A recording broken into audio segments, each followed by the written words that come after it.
প্রশ্ন, রব এবং ইলাহের মধ্যে পার্থক্য কি? রব এবং ইলাহ, রব বলতে আল্লাহ তাআলার রুবুবিয়তের দিকগুলোকে বোঝানো হয়। আল্লাহ রাব্বুল আলামিনের কাজের সাথে সম্পৃক্ত এই দিকগুলো বোঝানোর জন্য রব শব্দ ব্যবহার করা হয়।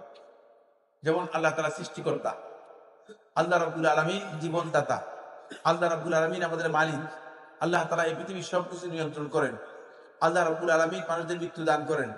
এই সব কিছুর সাথে সম্পৃক্ত, আল্লাহ তাআলার কাজের সাথে সম্পৃক্ত এই বিষয়গুলোকে কি বলা হয়? রব বা রুবুবিয়ত বলা হয়ে থাকে। এগুলো রুবুবিয়তের সাথে জড়িত।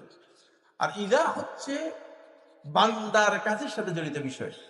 বান্দা আল্লাহর জন্য যে কাজগুলো করে থাকেন, মাহবুদ, এই ইবাদতের সাথে জড়িত যত বিভিন্ন বিষয় আছে সেগুলো। আমরা নামাজ পড়ি, আমাদের ইলাহকে, মাহবুদকে আল্লাহ। আমরা হজ করি, আমাদের মাহবুদকে আল্লাহ। যত প্রকার ইবাদত আছে, ইবাদত সবগুলোর হকদারকে আল্লাহ। ইলাহ হচ্ছে ইবাদতের সাথে জড়িত বিষয়, ইবাদতের সাথে জড়িত বিষয়।